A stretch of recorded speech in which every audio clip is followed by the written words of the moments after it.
Hello everyone, সবাই তোমরা কেমন আছো? নতুন একটা মিনি ব্লগ নিয়ে চলে এসেছি তোমাদের সাথে শেয়ার করব বলে। সবাই অলরেডি আমার অনেক ফটোস দেখে ফেলেছো, বাট কোনো ব্লগ শেয়ার করতে পারিনি, কারণ ভাবলাম বাড়ি ফিরে একবারে ব্লগটা শেয়ার করি। আর এত লং ব্লগ তো একবারে শেয়ার করতে পারবো না, যেটা ভেবেছি পার্টে পার্টে শেয়ার করব। তো যাই হোক, এবার মেন কথায় আসি। তো তোমরা দেখেই নিয়েছি আমি কোথায় গেছিলাম। দীঘায় গেছিলাম। অলরেডি বাড়ি ফিরেও এসেছি, বাড়ি ফিরে এসেই ব্লগে ভয়েস ওভার দিচ্ছি। তো এইটা ছিল হচ্ছে বাবার অফিসিয়াল ট্যুর ছিল ফ্যামিলি নিয়ে। তো বেসিক্যালি রাত্রি 12টার বাস ছিল স্প্ল্যানেড থেকে।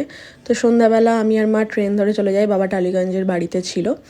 তো ওখান থেকে শিয়ালদা যায়, শিয়ালদা থেকে বাবা আমাদেরকে নিয়ে নেয়, নিয়ে একেবারে বাসে পৌঁছাই। বাস যখন আমরা ঢুকি তখন প্রায় 2 ঘন্টা ওয়েট করতে হয়েছিলো, কারণ এই থেকে তো ট্রেন ধরে যাওয়ার ব্যাপার ছিল। একটা রাতের বাস যেহেতু, ওয়েট করে অনেকক্ষণ পর তারপরে সব কিছু। তো বাসে গিয়েই ওখানে খাওয়া দাওয়া করি, খাওয়া দাওয়া করে একটু ওয়েট করি। তো তারপরে বাস 12টার সময় ছাড়ে। 12টার সময় ছাড়ার পর বাবার যে আরও অফিসিয়াল লোকজন ছিল তারা সবাই হাওড়া থেকে উঠেছিল। তো তোমাদের সাথে আবার এর পরের ব্লগগুলোতে শেয়ার করব যে এই দুদিনের পুরো গল্পগুলো কি হয়েছে, কি করেছি, তো সব কিছু।